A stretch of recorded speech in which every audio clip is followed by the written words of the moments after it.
Oh, let's get more now on Rory McIlroy's Masters win last night to seal his fifth major and, more importantly, the career Grand Slam. He is only the sixth golfer in the modern era to win every major.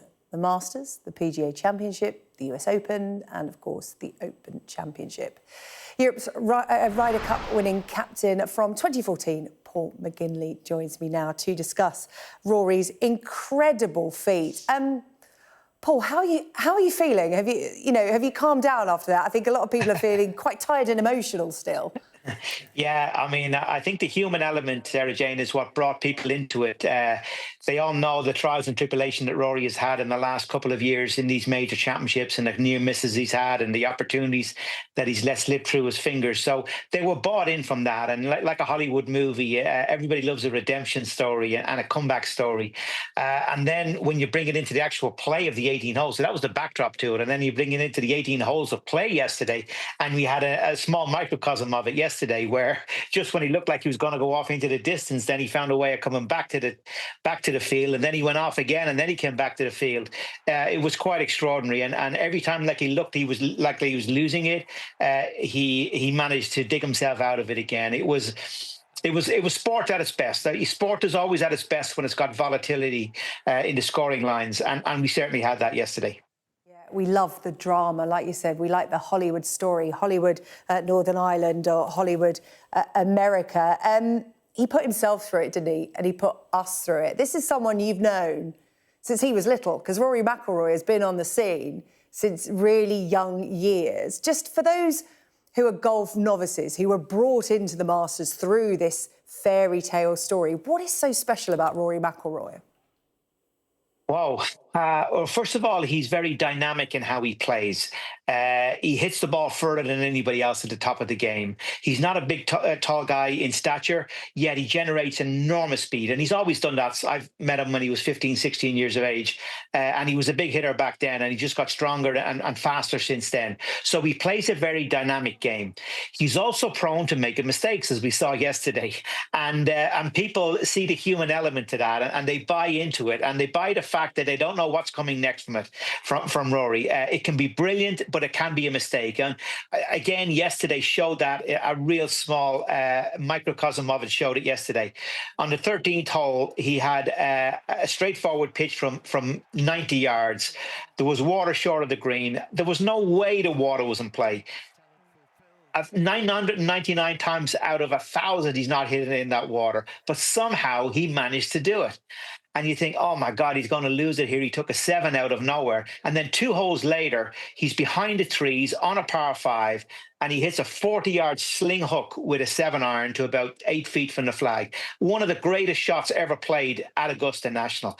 And just in those 3 holes there, 13, 14, 15, you saw what Rory McIlroy is all about and why people are, feel that he's magnetic when he's playing. He plays with a huge amount of charisma. His golf game is incredibly charismatic. And he's not afraid to have an opinion in the media either. And people like that. And it's sometimes it gets him in a bit of trouble. But sometimes it's refreshing because he's not one of the sports stars that will hide behind a soundbite all the time. He's not afraid to come off the fence and have an opinion. Yeah, we want personality in the term sports personality, don't we? But we just saw there in the pictures we were showing some lovely footage of Rory McIlroy in his parents' front room practicing his putting. And then we saw those putts there at the Masters, the shot that won him that elusive win at the Masters to take the career Grand Slam, and the emotion after that. And in his interview after the win, he talked about his parents and the sacrifices they made, and he got emotional about seeing them next week.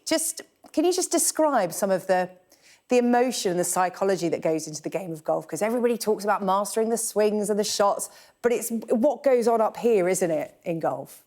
Well, the higher up the totem pole you go in the game, the more it is mentally, particularly when the pressure comes on. And the pressure had really built on him like nobody else. This is a guy who's been #1 for more of the last 10 years than anybody else. He has won tournaments all the way around the world, from Dubai to Australia, all over Europe, as well as all over America. He's dominated the PGA Tour in terms of wins over that period. He's won their Order Merit. He's won our Order Merit. He's won all the big titles in the game in the last 10 years, except a major championship. And there was a a build-up of that over the last 10 years.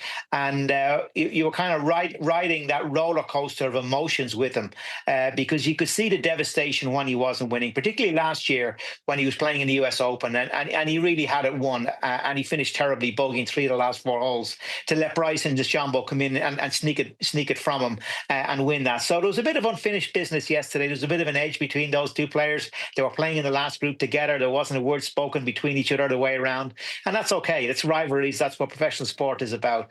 But yesterday had everything, Sarah Jane. I mean, I've watched golf a long time. I've watched sport. I love all kinds of sport. That's up there with one of the greatest days in sport that I've ever seen. I put it up there with Medina 2012 in the Ryder Cup, the miracle at Medina, certainly in golfing context. It was just phenomenal. And the twos and fros. And when you think you've won it, then you lose it. And then you think you've lost it, then you win it. It was just an incredible roller coaster. And particularly when you've got a human connection with Rory, because we've been all on that journey the last 10 years with him, and the frustration that he had of not winning majors and all the criticism that was coming his way. And there was a huge amount of criticism that came his way that he wasn't getting it done, and he didn't have the bottle, and he couldn't play in these big events. He couldn't get it done. Well, he's just done it all. He's done it all in one go. He's won a major championship, and now he's won the Grand Slam. Only 6th player in the history of the game to win the Grand Slam, i.e. all 4 major championships. It's a very, very rare feat. Only 2 players have done it in the last 59 years. One is Tiger Woods and one is Rory McIlroy. Well, indulge me for a moment, because we're showing some pictures of you alongside Rory McIlroy, because he, of course, played for you at the Ryder Cup in 2014. So you know him really well. What does the future hold now for Rory? Because he's not done yet, has he? He has won all 4 majors. What more do you expect from him? Is this now just a springboard to go out there and take it all? Well, nothing's a given in sport, as you know, but the indications are, I think the build-up of pressure, the release valves that he's had now after 10 years of frustration, almost 11 years of frustration, could well now propel him and unburden him to go ahead mentally and win maybe some major championships. The second thing in his favour is the next major is in Quail Hollow, which is in the PGA Championship in a month's time, the second major of the year. That's a golf course that he has dominated on the PGA Tour. He's won there 4 times, so he's very, very comfortable with it. Then the US Open goes to Congressional, and then it comes back to Portrush, his home course, and his home up in Northern Ireland, that he obviously knows very well and was the course record holder there for a large number of years. So they're looking good. And in terms of the next 5-10 years, you know, he's almost 36 years of age, but his game he's such a dynamic player. He hits the ball so far that even if Old Father Time kind of catches up on him in the next few years and he loses a little bit of speed, he's still got plenty in reserve to still remain at the top of the game. A lot of guys who are average hitters in distance, because distance is so important nowadays, who are average hitters and they get towards their 40s and they start losing the speed as Old Father Time catches up, they kind of fall off the radar a bit. But Rory's got lots in the tank from that point of view, because he's so powerful off the tee. So if his ambition stays strong, and touch wood, he stays injury free, now that he's unburdened and unshackled by winning this major championship and completing the Grand Slam, well, there's no reason why he can't go on and accumulate more and maybe overtake Nick Faldo, who's got 6 majors. Rory sits on 5 now.